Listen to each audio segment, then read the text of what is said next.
Yes, I have. Yes, I have. Okay, great.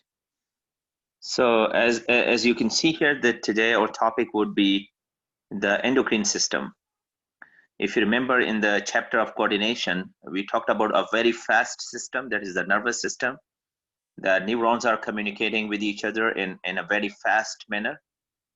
So we discussed these responses like reflex action and blinking of eye, for example, and the pupil size and the taste receptors. These responses are very quick because these responses are coordinated by neurotransmitters, which is a very fast system. We have another system which is called endocrine system, and that is coordinated by chemicals that are called hormones.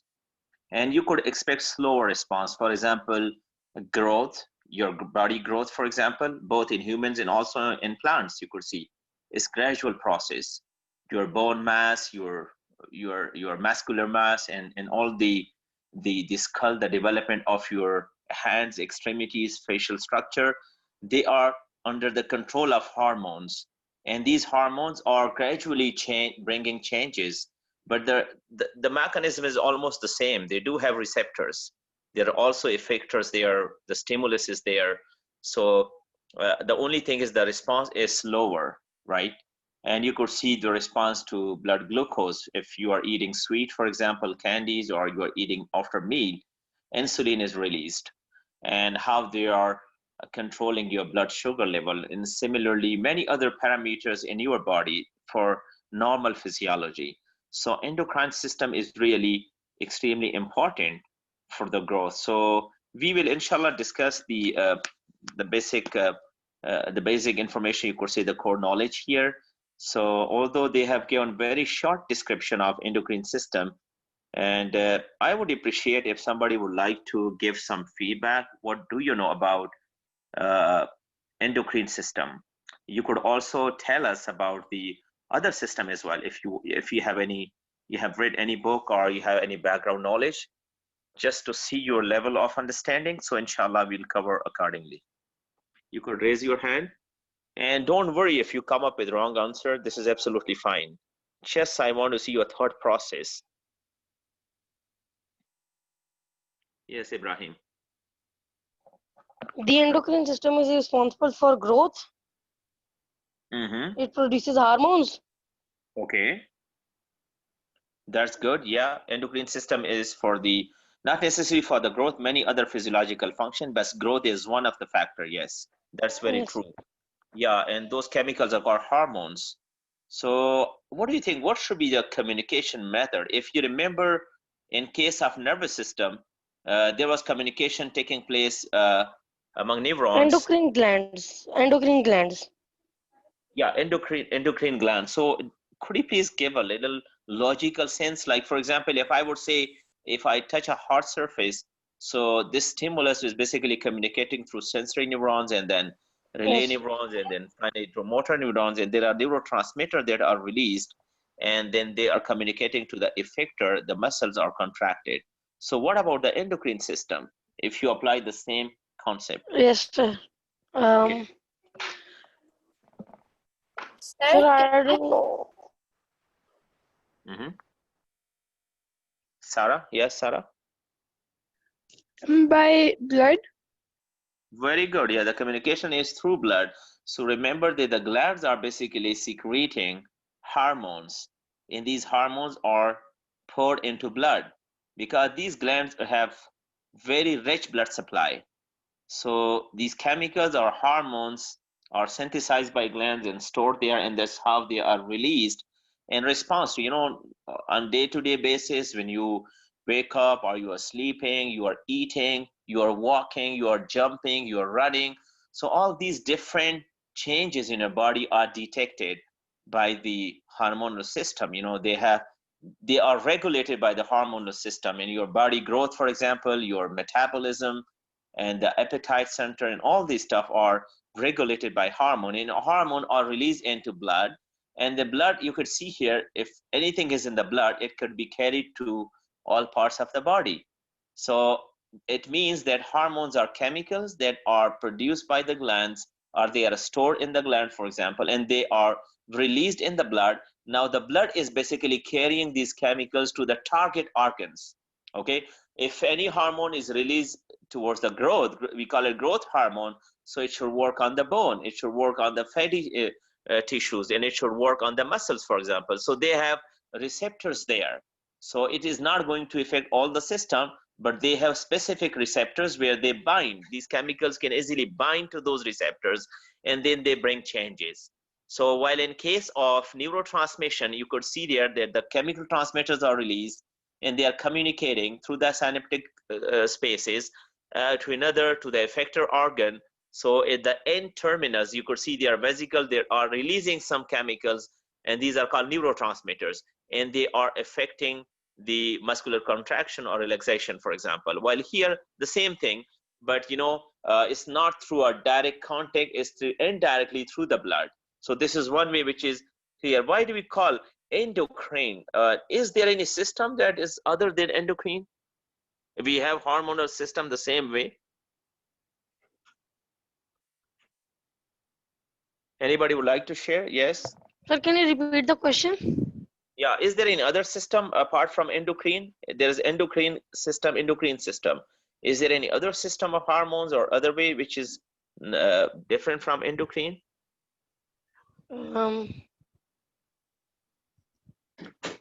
So they are I not don't know, sir. secreting hormones in the blood, but they are basically pouring that into ducts. Yes. So what do you call that? They didn't mention anywhere in the book, but this is extremely important. That's called exocrine system. Exo and endo. Exocrine system and endocrine system. Endocrine Yes, system is related to the blood. Okay, so hormones are directly poured into the blood by the glands.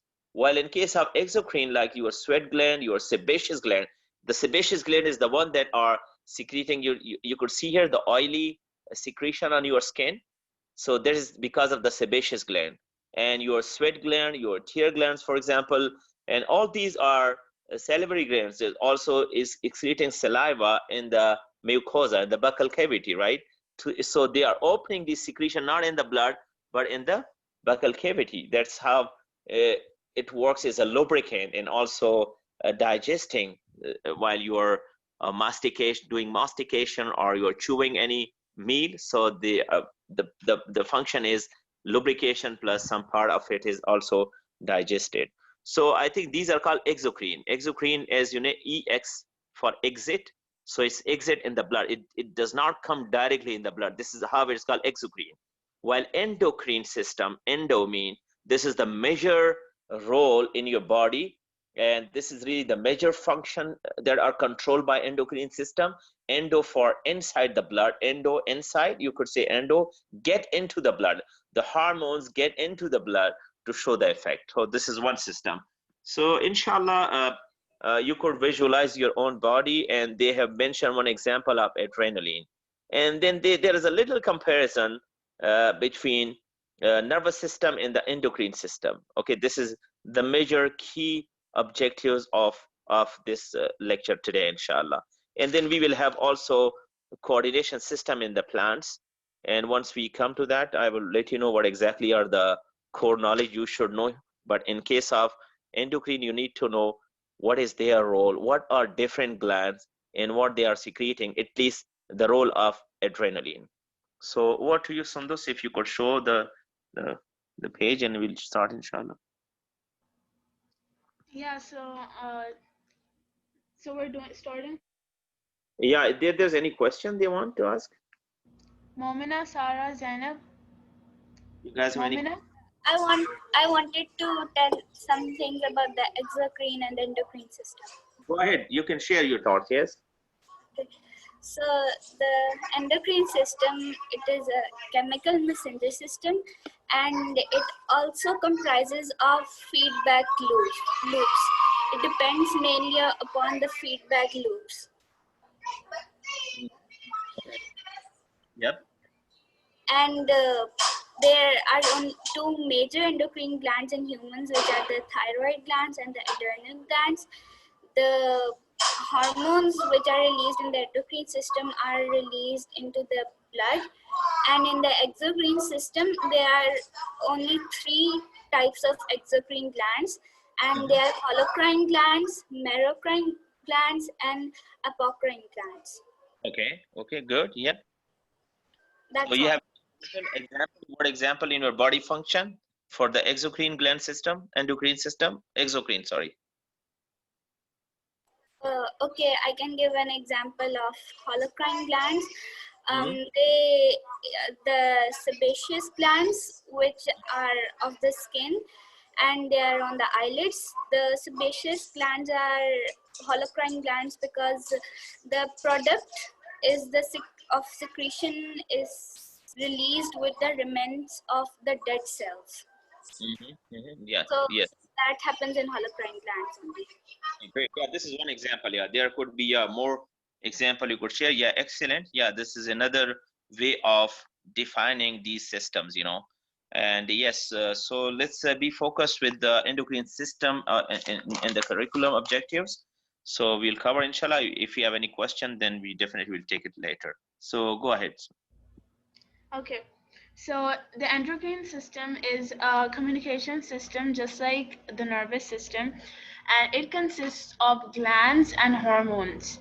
So these glands and hormones work in one fixed system. So the glands produce the hormones, and the hormones bind with the cell receptors so that they can affect the target organ. Okay, so before I go into their functions and how they work, I'm going to tell you how they're adapted to work the way they do. So glands have a rich blood supply because endocrine glands, as the name suggests, secrete the hormones into the bloodstream. So they need to have a rich blood supply so that the hormone is produced into the bloodstream. Then, yeah, they have a direct connection to the bloodstream. Hormones are chemicals that react with the receptors, and they're very specific and affect only the target organ. Okay.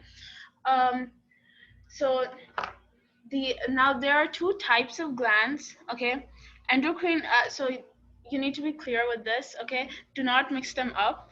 Endocrine glands make hormone and secrete it into the bloodstream.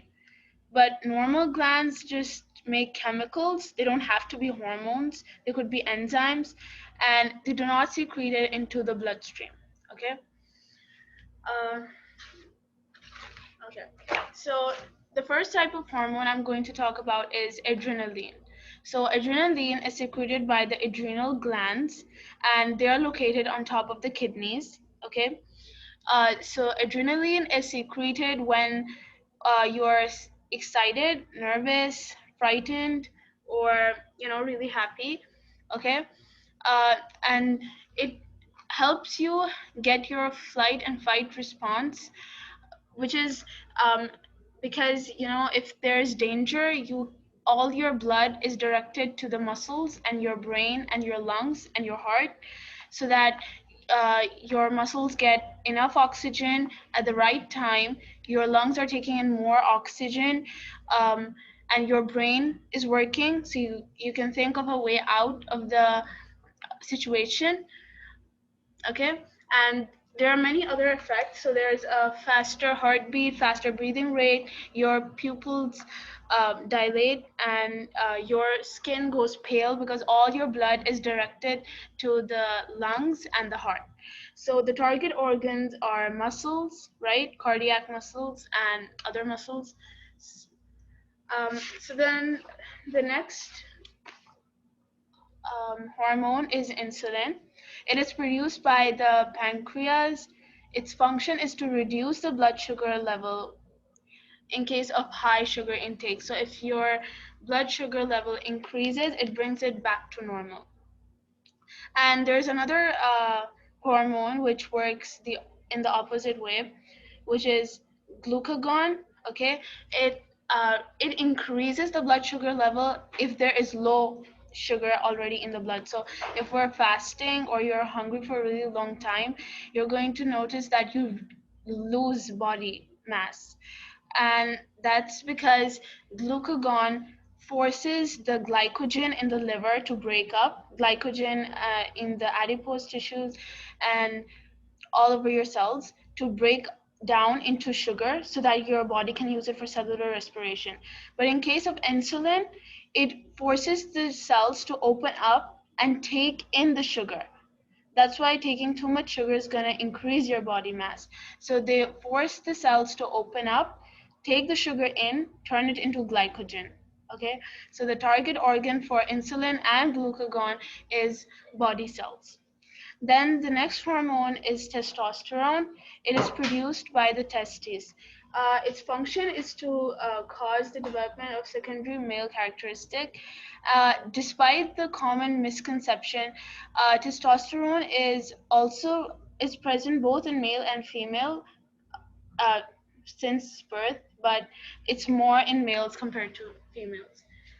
Then the other hormone is estrogen.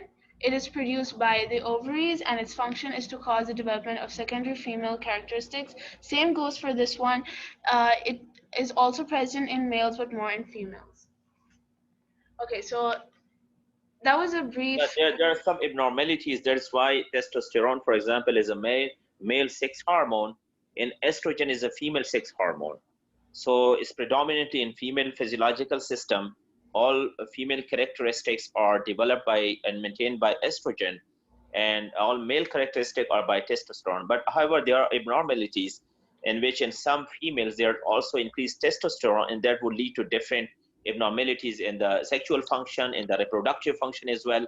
And this is why they definitely would need some treatment for that. And as you can see here, that generally we are talking about different hormone system. So I would say that before going through this comparison of different system, why not you could look at the figure 13.18 on page 171. So if you can enlarge, I think, yeah, make it closer. So you could see here, these are different glands. This or this one?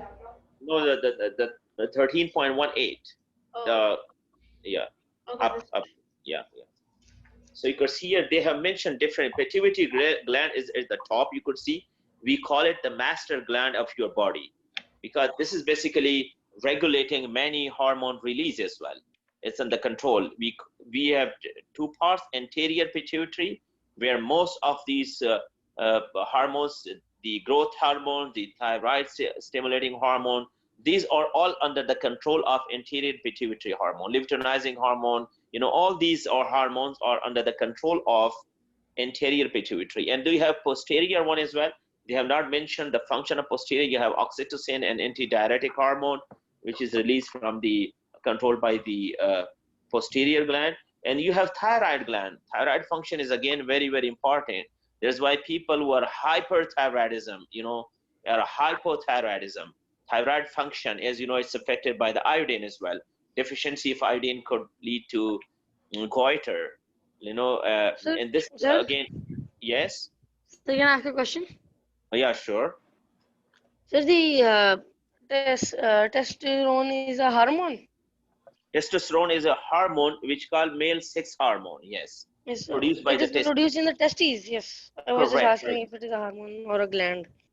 Yeah, testosterone is the chemical. This testis is the gland. You know, this is the one which is Yes. secreting testosterone. Okay, testosterone Yes, is a understood. hormone. Yeah, Understood. and you have thyroid gland, and then you have adrenal gland, as she mentioned, adrenaline, and we also call adrenaline epinephrine.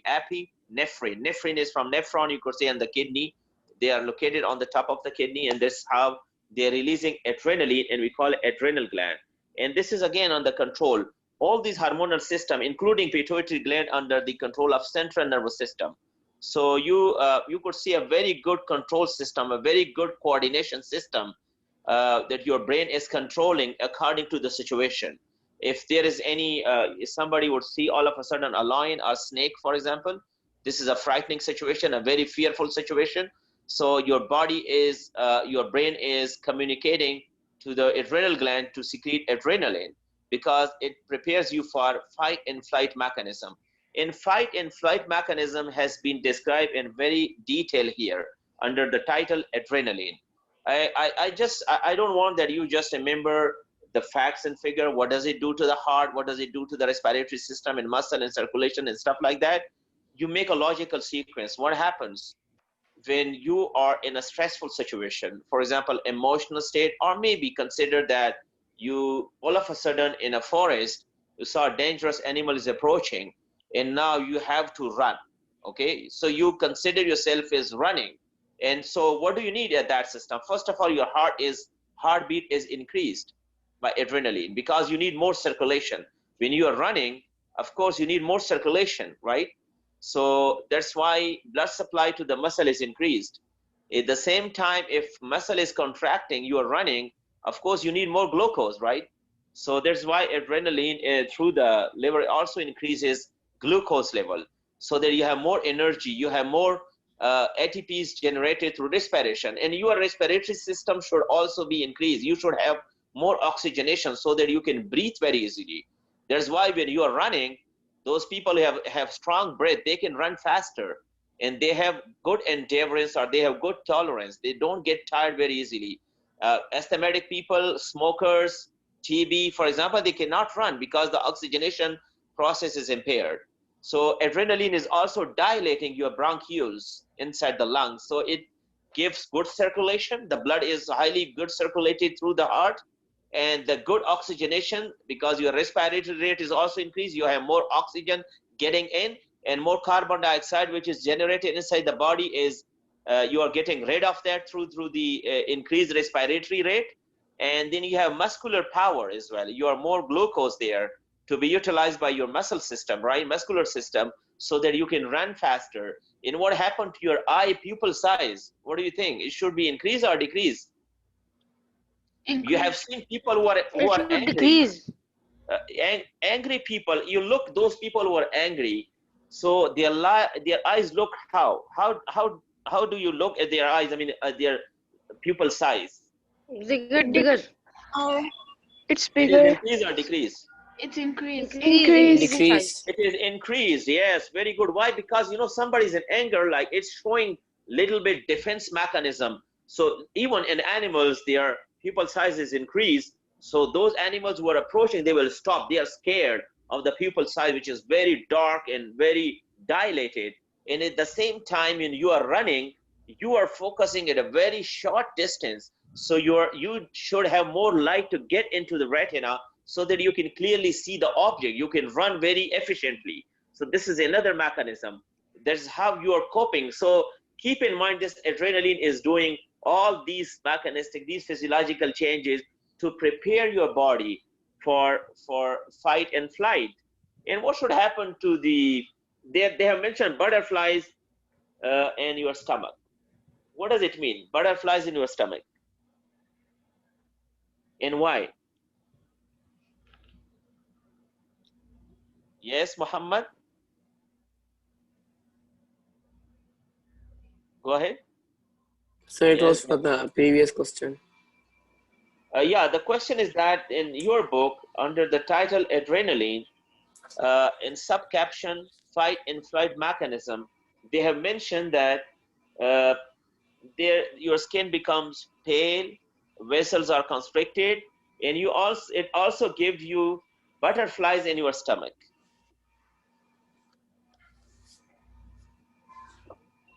So anything? Yes, Momina?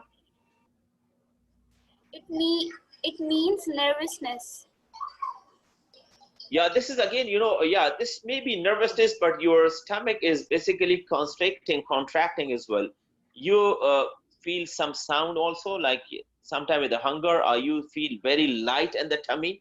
So this is again required for the flight or running mechanism.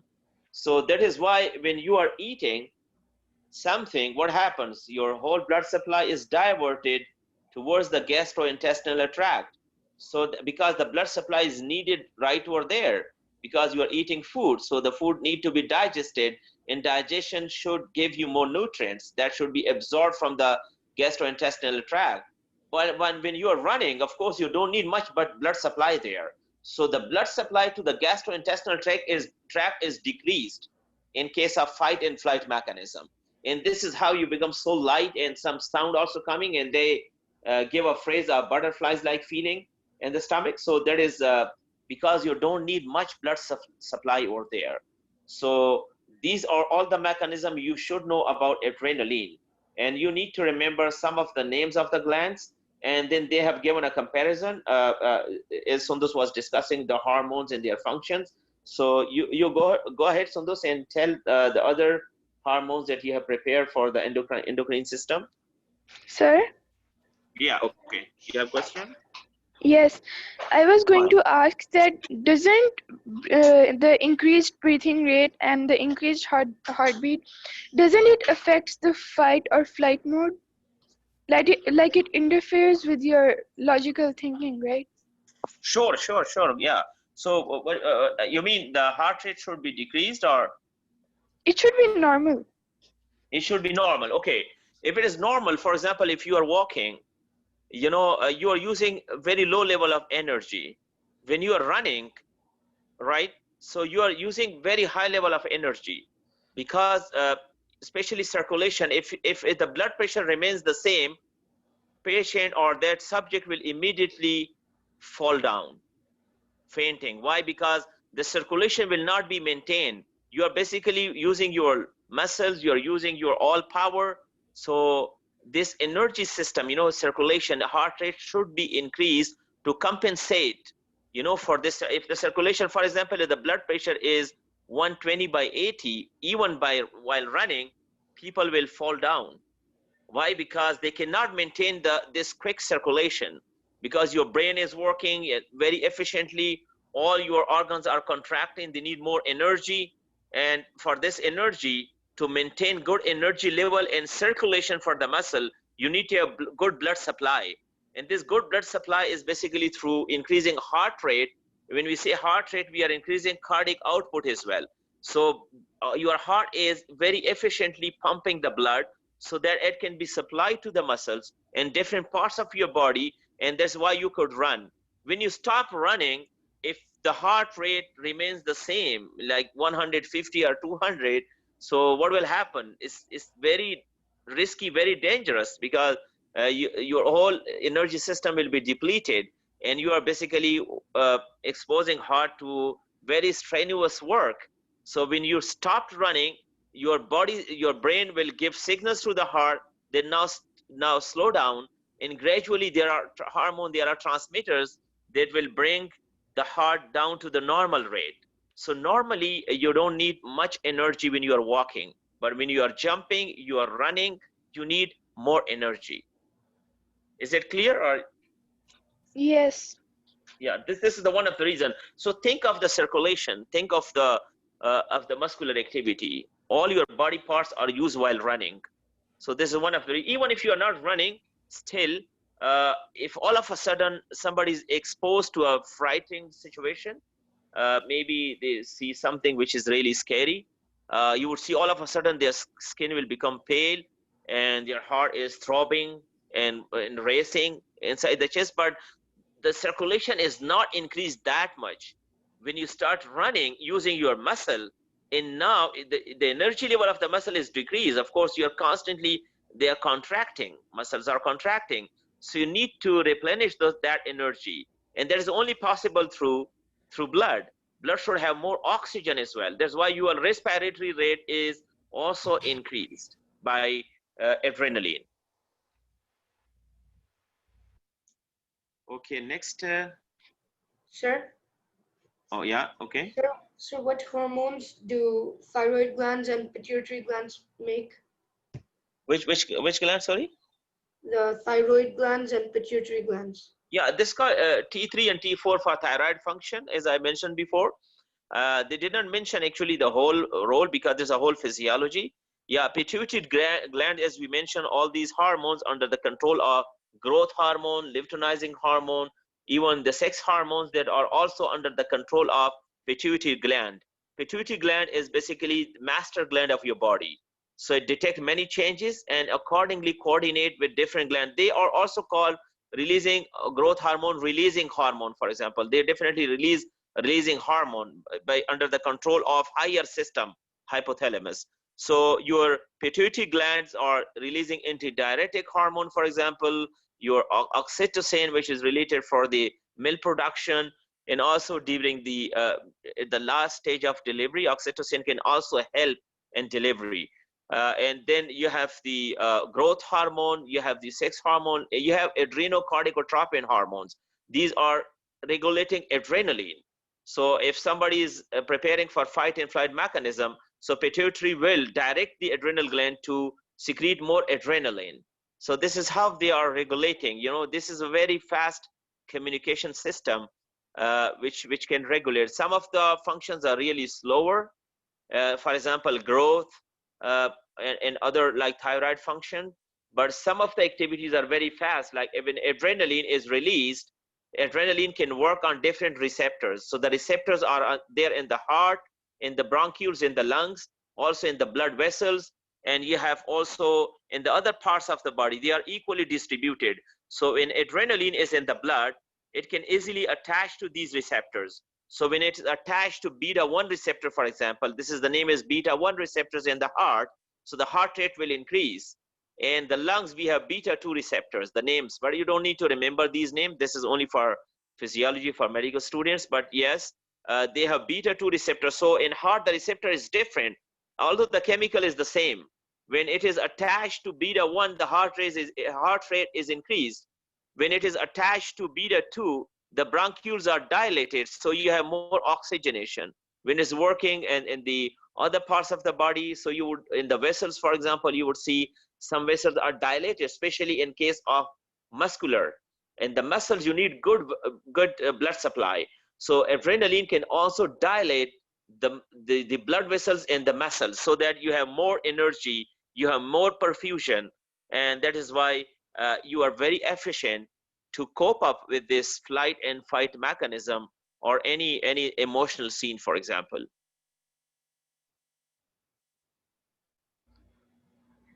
Okay, Sundus, could you please tell them the role of other hormones? So for right now, I think I only discussed the hormones that I have. The next chapter is homeostasis, so there are more hormones in that. Sure. Okay.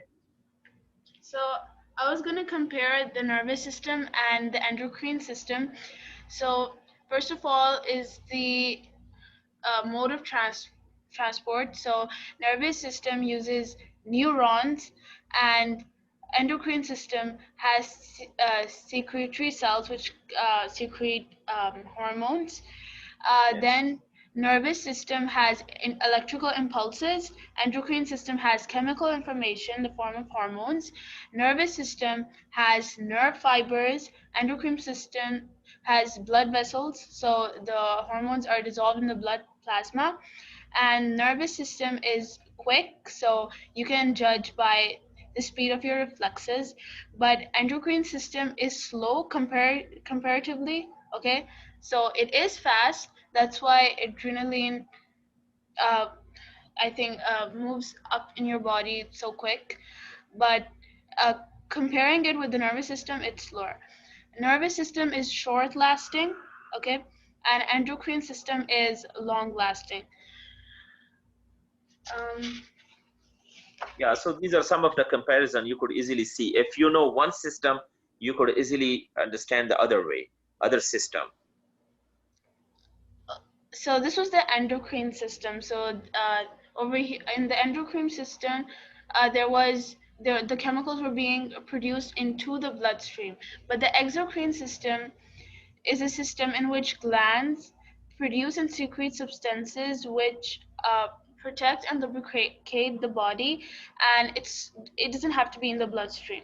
Okay, it's usually in any duct which opens to an epithelial lining. Okay, so remember that exocrine glands transport their hormones to target tissues via ducts which open to epithelial surfaces. So I'll give you a few examples. Um, Examples are sweat in skin, okay, in the sweat glands. Salivary glands produce saliva. Lacrimal glands, which are in corner of the eye, produce tears. Sebaceous glands, which are why your hair get oily. Um, Mucus in the airways. Goblet cells produce mucus so that they trap dust particles. So you can see not all of them are hormones. There are a few, I think, but most of them are not hormone. In exocrine system, most of them are not hormones. Yes, yes. There also another example is bile, I think, um, which is produced in the digestive system by the liver through the gallbladder. Yeah, bile duct also. Bile duct is releasing it into the intestine. So you could see liver and pancreas, pancreatic juices are also released by the duct. So pancreas and liver is an exception where they have both system, endocrine and exocrine system. Um, and then we can come to plants. So we talked about coordination and response in animals, right? But plants do not have a nervous system. So the only system they do have is this hormonal system. Okay, there's no endocrine, exocrine, right? Because they don't have blood vessels. Okay, and their mode of communication is slower, and they have different stimuli. Obviously, they don't have visual stimuli like us. They have light and gravity, main two stimuli. Okay, so their response is by changing their rate of growth and changing their direction of growth, and the the two processes, the difference in the two processes is gravitropism and phototropism. So the difference is that in gravitropism, um, the plant either grows towards gravity or away from it. You can already guess by the name. And in phototropism, the plant either grows away from light or towards light. Okay, so um, this this affects different parts of the plant. Gravitropism usually affects the shoot, and phototropism affects the root. But both of them affect both parts of the plant. I'll show you how. Okay, so if this is a seed, and here's the soil, right? So the seed is underground. Uh, there is this shoot and the radicle, the root, right? So the shoot is gonna grow towards light. It's gonna sense light and grow towards it. And some of the shoots also grow against gravity. So they can sense the pull of gravity and work against it. Um, Radicals, on the other hand, grow towards the gravity and away from light. Uh, so most of them can only sense the gravity, but some of them can also sense light and so choose to grow away from it because of their function. Because as they're going to develop, they have different functions. Shoots are going to have leaves for photosynthesis. They're also going to have flowers for pollination, right? And radicals have to absorb water and nutrients for the growth of the plant. So that's why it's important for them to grow towards the gravity, so that's they know that that's where the soil is. And you can also look at page 173, okay? Figure 14.22. Oh, just 1 second. Before we discuss anything on this page, as you rightly mentioned that this is a coordination system. The way we react to heat or any other stimuli in our surrounding, plants are basically sensitive to gravitational pull or gravity and also light. These are two coordination systems. You know, they are two different stimuli, and how plant either growing towards the light or away from it, this is a reaction. We call it a reaction.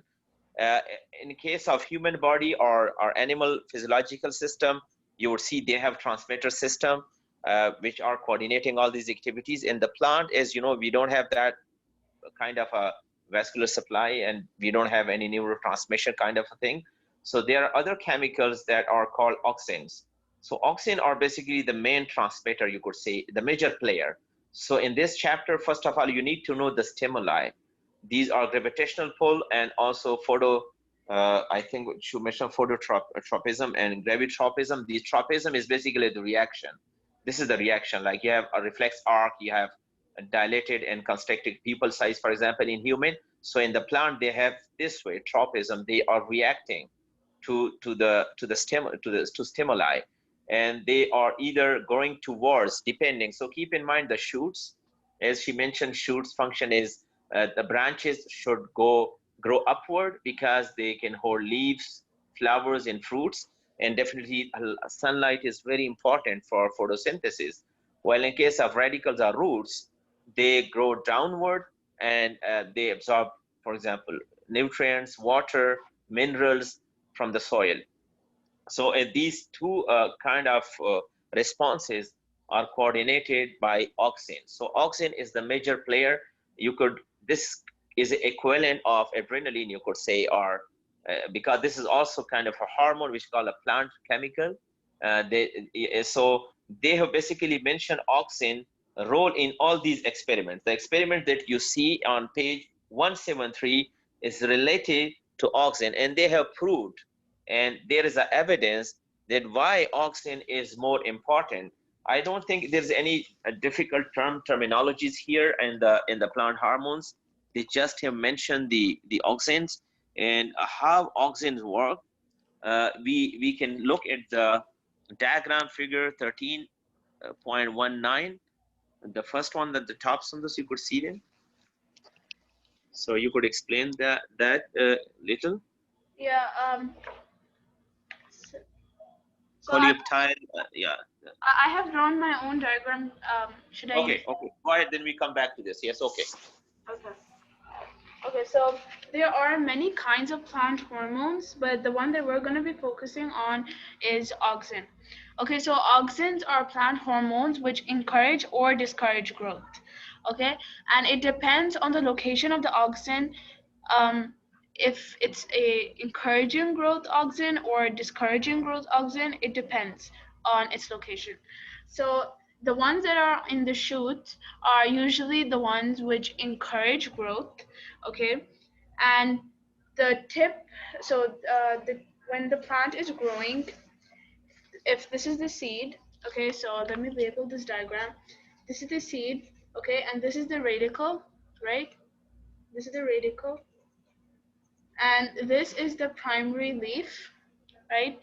And this is going to be the I don't know how to, okay. Yeah, coleoptile.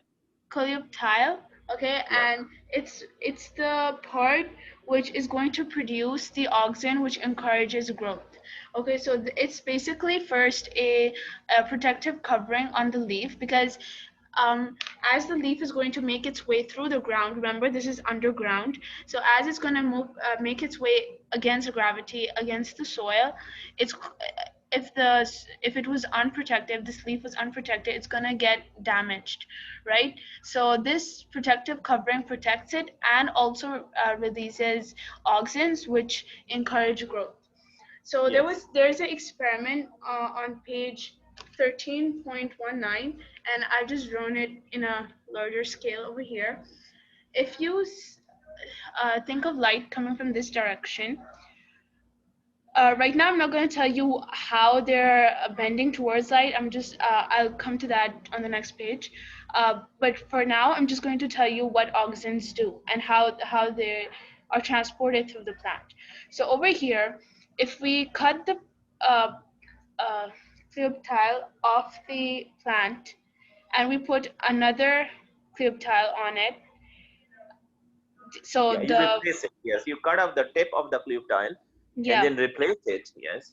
So so we don't have anything here. We just put it on. Okay, another one from a different plant. We're gonna still see that the plant grows. Okay, and then if we put agar jelly, so we again cut the clip tile and we put agar jelly, we still see that it grows. But if so, agar jelly, remember, can dissolve substances through it, so the substance can dissolve through it, can pass through it.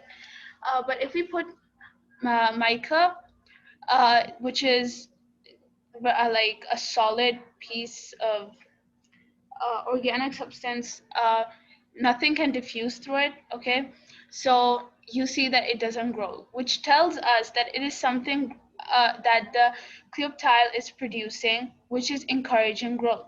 That's how they came to know about the auxins. Now, So how this this? chemical is auxin, right? The auxin, which is concentrated in the tips, Yeah. and then it's diffusing downwards uniformly through the shoots or branches. Yeah. So the auxin is always affected by gravity. Okay.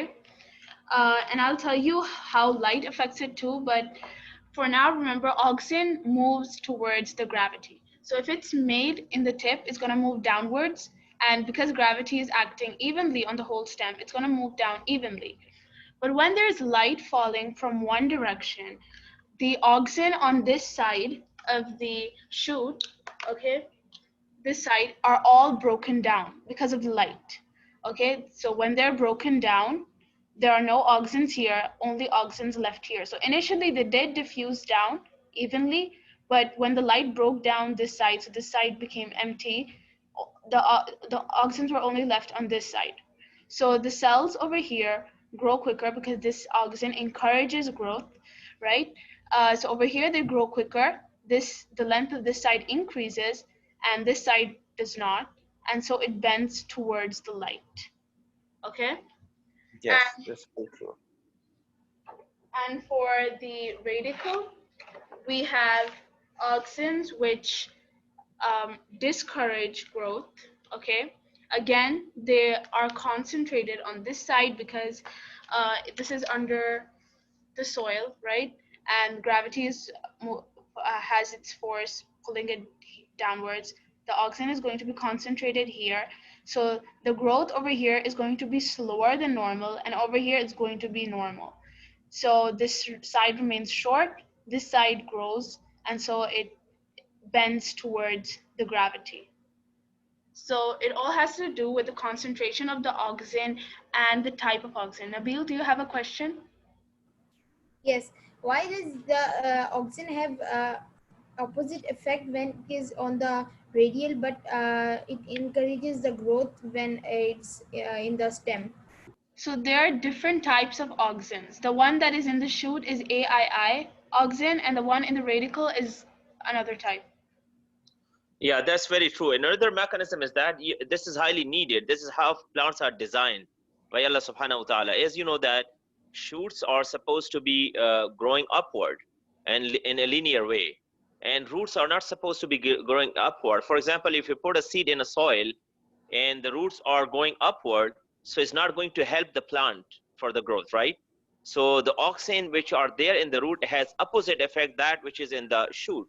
So it's totally opposite. You could see here, first of all, the gravity effect. So when the shoot, because of the gravity, auxin are towards the interior side, and that's why that part will be inhibited. The growth of that part will be inhibited, while the outer side of the radical is growing faster comparatively. So it will bend downwards rather than upwards. So this mechanism is needed. Why? Because shoots definitely need upwards direction for the photosynthesis, for the flowers, for the leaves, for the fruits, because sunlight is really needed. And for the roots, they do not need any sunlight. They're supposed to be underground because they should absorb water, minerals, and other chemicals that are required for the growth of the plant. Nabil, did you understand? Yes, thank you. Welcome. Okay. So now I'm going to come to this page, okay, and I'm going to finish with these two chapters, and then we're going to do the questions on page 172 and 174, okay? So would you like to show them the figures 13.1619 and 13.20? Yeah. So yeah, that is actually an experiment, and they are showing the evidence of presence of auxin, how they are affected by the light. As you could see it, they are given an example of food, okay, where the growth is linear or upward. And then on the top, you could see the effect of light, as she mentioned rightly, that the auxins are concentrated in the shady part. If the light is falling evenly, you could see here on the same page, 13.20 figure. So even light. You could see here the lower panel of the figure.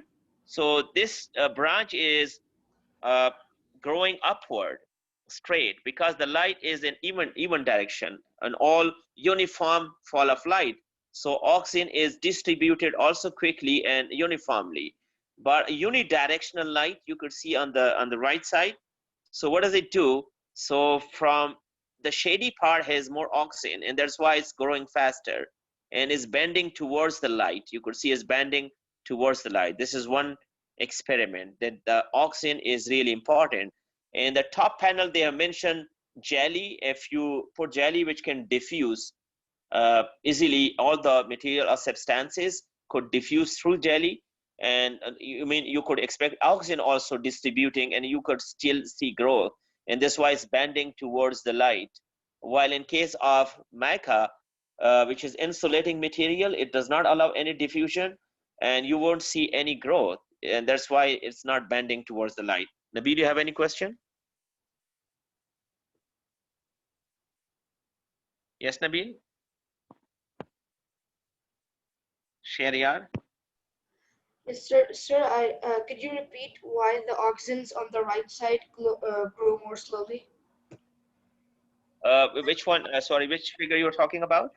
In figure 13.20. Yeah, 13.20. If you could see, one title on the left side is straight, even light. Okay, even light means that the auxin are basically distributed evenly, right? So all parts of this shoot is receiving equal light. So there is no shady part. You don't see much difference in the distribution of auxin in this shoot or in this branch. So that is why it's going upward. While in case of unidirectional, when you are pouring light from one side, there is shade on the other side. So the shady part has got more auxin. So that part is basically growing faster than the one which is receiving light. And this is one of the reasons that this will bend towards the light. And I think they have mentioned auxin made in the tip diffuses evenly downwards, and the shoot grows straight up. While in the bending side and the one unidirectional light, you could read the description here. Auxin concentrates on the shady side. This causes the shady side to grow faster than the light side. So the shoot bends towards the light. You got my point? Is it clear? And the side where the light is falling, all the auxin on that side is destroyed, so it doesn't have any auxin left. Exactly. The lower panel is the same. Sundus, can you see the lower one as well? Yeah, the lower yeah. one? Yeah. This is the same one. Now come to figure 13.21 on the same page. You could see they have put the plant horizontal, right? Here, as you mentioned that there are two stimulus here. One is gravity, and another is light. If you put it horizontal, this you could look at before and after. So who is going to answer that? Why this is bending upward? You compare these two figures. If I give you 10 marks, then please compare these two figures, 13.21 and 13.22. How you will explain in terms of auxin function? Who is going to explain that? If you can't explain the difference of both, you can individually explain any figure you want. Yes, Nabil. Sir, can you repeat the question? So the question is, could you explain these two figures, 13.21 and 13.22 on page 173? What do you see? What is the difference? Saying figure 13.21, the plant is the plant was put horizontally. So at first it was like straight because it had no effect. After some time, the light was falling on it vertical on the right, if we from horizontal on the right side. So the auxin goes to the left side of the plant and grows there more. The plant grows there more, so it bends to the light. But they did not mention anything related to light. There is no light. They don't mention anything in the figure if the light was uniform or there was a shady area or not. We are not clear. just by looking at this figure, what is the explanation? We can also tell that due to the gravity, it Okay. happened like this because auxin may change to the gravity. Ibrahim, So, we're okay, talking about gravity this will figure. affect- Okay, yeah, okay. So what will happen to the gravity in figure 13.21? How it will affect the gravity? Will affect Plant growth. will bend because gravity is coming vertical and it is horizontal, so so the plant will go vertical. It will bend towards. Okay, so why it will go vertical? Anyone could like? Oh yeah, please. There's any? Okay, Muhammad, you would like to explain? Yes, sir. Okay, go ahead. Sir, because the oxygen would be more the downside because of the gravity, so the concentration would be more. So there would be more growth from downside, so it would turn Very good, upwards. very nice. Exactly. And to be more precise, this is shoot, right? These are branches going upwards. It's a linear growth. Because of the gravity, the auxins are concentrated on the lower side of the branch. So the lower side of the branch is growing faster than the inner side. So there's one of the reason that you could see the comparison before and after. After the branch is folding or bending due to this. You may have seen it even in parks. Some plants are basically tilting, and then you will see that the shoots are bending, and that's how they make different shapes also and different curves. Yes, that is the right thing. Very good. And what about 13.22? Who is going to explain that? What happens? They say whichever way up the seed is planted, its radical always grows downwards. Yes, what is the explanation for this figure? Go ahead, Muhammad. So here also because of gravity, the oxygen would be more on the downside, so it will grow more than the upward. So from the upside, so it would go downwards. Yeah, but if the auxins are more on the lower side and it grows faster, so the root should go upward because the lower side, inner side should grow faster then, right? So instead of coming downwards, the root should grow upward, but it's always downward, no matter whatever way you plant the seed, upside down, this is up to you, but still the radical will always be growing downwards. What is the mechanism? Remember which type of auxin is in the radical. Yes, it would decrease this oxygen would decrease the growth. Yeah, this is the explanation.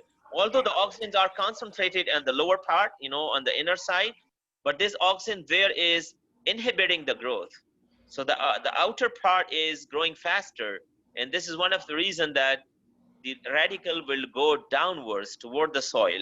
That's why the auxin is different. Yeah, this is the explanation. So if you are comparing these two, the shoots having different auxin, and because of the gravity, the downside of the shoot has faster growth compared to the inner side. That's why they are bending, because shoots are always growing in vertical direction.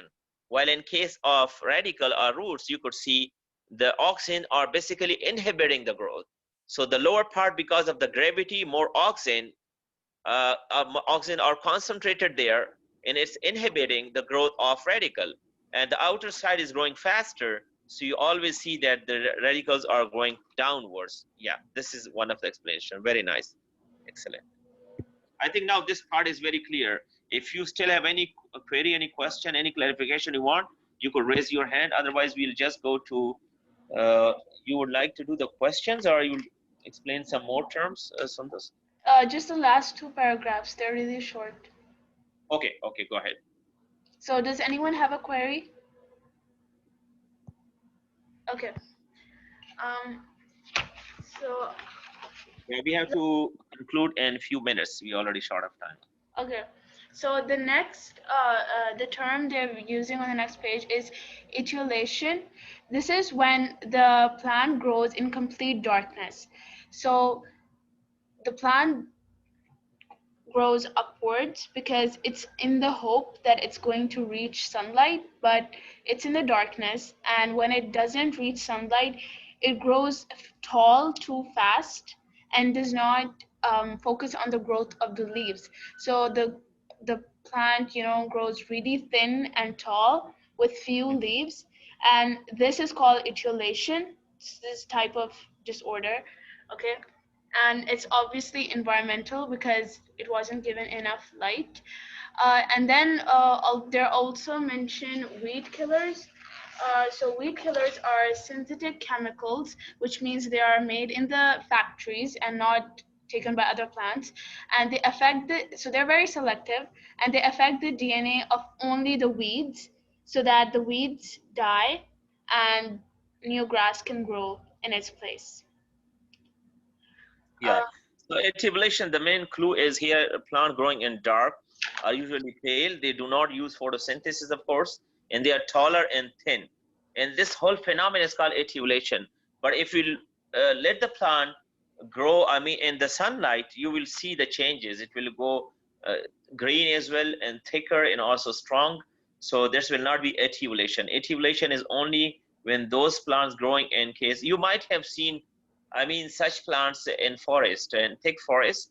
When you go inside, you might see some small plants.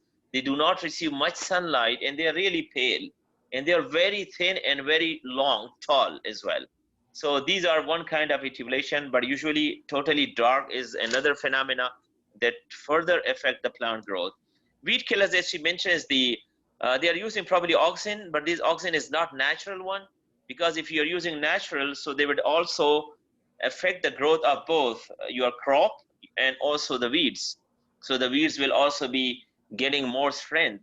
So they have synthetic auxin. Synthetic means chemically produced in industries, and we call it weed killers. It basically accelerates somehow weeds for a while, so they can have a very short half-life. They have very short lifespan, and they will die very quickly. And when they die, basically those plants work as a fertilizer for the crops. So this is one of the mechanisms they are using. Weed killers mean you're basically getting rid of the weeds, and they are used in agriculture. There are many other chemicals that they are using, especially in cotton and also in some other vegetable and other farming industries. And I think this is just to increase production of the fresh produce and don't damage the crops. The crops do not get much disease, and especially if there are weeds, even if they don't get disease, you don't get good production, because the weeds will be basically consuming the whole energy, the whole fertilization process, and there's a fertilizer will be very less. Fertility of the land will be decreased if you grow more weeds. So that's why some farmers, if you see back in Pakistan and also in other countries, they are basically preparing the land. So they plow the land, and just to uproot all the weeds, they will dry, and these weeds will die, and the leaves will remain there in the land, and that will increase fertility of the soil. And then they plant the seeds. After that, in the second phase, they put the seeds. So there's another way of getting rid of the weeds, by chemical methods or by mechanical methods, plucking it out, or just plowing the field with tractors and other. We are also using in the old age, I think, I don't remember the name for that, but we call it what do you call it? I just got, but yeah, you can prepare the land, by using animals, especially the ox or cows. They are, and buffaloes also, and they are plowing the whole land and the field for preparation. Inshallah, I think, yeah, for next we will do the questions, the end chapter questions, inshallah. And I just want to mention one thing that I forgot to mention. It's really short. The thing is that another reason why the plants grow really tall and pale in darkness is because, as I told you, light destroys auxins. So when light falls on the top of the plant, it destroys the auxins on the top, and it allows only these sides to grow. Okay, but in the darkness, there are auxins all the way, so it grows abnormally fast. So that's wonderful. What I wanted Excellent. to okay, so does anyone else have a question? Okay. Excellent. Okay, so you, inshallah, as you know, that these classes will be every Friday and Saturday. If you have any feedback, you want to change the timing, you have our emails, education channel at yahoo.com. You let me know your feedback. You want to change the timing, but I'm sure it's working for all of you. You're most welcome to share with your friends so that we can, inshallah, also organize some kind of problem-based learning. We will be giving you activities in small groups where 4 to 5 students will work in the same group. You will be given a trigger, a learning objective, maybe a short statement that you come up with the whole explanation, read books, call your teachers, search internet, discuss with anyone you would like in these 30 minutes, and then you'll be presenting your topic in the main session. So that session will be probably a little longer. It may take maybe 1.5 hours. Inshallah, I will announce most probably coming Saturday, not Friday. Friday we'll be doing end chapter question, inshallah, of this chapter. And there are a few activities as well.